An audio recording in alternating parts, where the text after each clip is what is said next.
Et bonjour à tous, aujourd'hui on va parler des différentes forces cosmiques. Azeroth est un tout petit monde au sein d'un vaste univers, un domaine peuplé d'êtres puissants et baigné par de grands pouvoirs.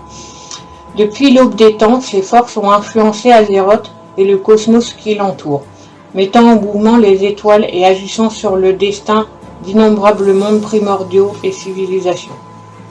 Pour commencer, nous allons parler des forces de l'ombre et de la lumière. L'ombre et la lumière sont les forces fondamentales de l'existence. Bien que contradictoires par leur nature même, elles sont placées ensemble à l'échelle cosmique. L'une ne peut exister sans l'autre. L'ombre et la lumière pure sont en dehors des frontières de la réalité, mais des traces de leur présence existent dans l'univers physique. La lumière se manifeste par le biais de la magie divine, tandis que l'ombre, aussi appelée le vide, apparaît comme une magie de l'ombre. Ensuite, nous allons parler de la vie et de la mort. Les forces de la vie et de la mort ont un ascendant sur l'ensemble des choses vivantes dans l'univers physique. Les énergies de la vie, plus connues sous le nom de magie de la nature, favorisent la croissance et le renouveau de toutes choses. La mort, sous la forme de magie nécromantique, agit en contrebalance avec la vie. C'est une force incontournable qui apporte le désespoir dans le cœur des mortels. Elle les pousse vers un état de décomposition et d'oubli.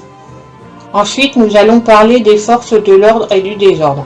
Les forces de l'ordre et du désordre gouvernent le système cosmique au sein de l'univers. L'ordre est plus souvent perceptible au travers de la réalité par le biais de la magie arcanique. Ce type d'énergie est naturellement volatile et la contrôler nécessite une précision et une concentration intense. A l'inverse, le désordre se manifeste par la très destructrice grande magie. Cette énergie brutale et addictive est alimentée par les ambitions des êtres vivants. Et enfin, nous allons parler de la 7e force cosmique apparue à la 9.1.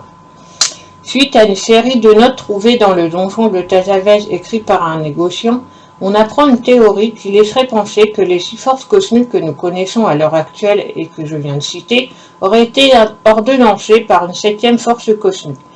La 7e force cosmique pourrait être les fondateurs qui n'auraient pas seulement fondé l'Ambre-Terre, qui est le royaume de la mort dans lequel nous évoluons à l'heure actuelle, mais plutôt l'univers tout entier à eux seuls. Nous n'avons pour l'heure pas plus d'informations à ce sujet.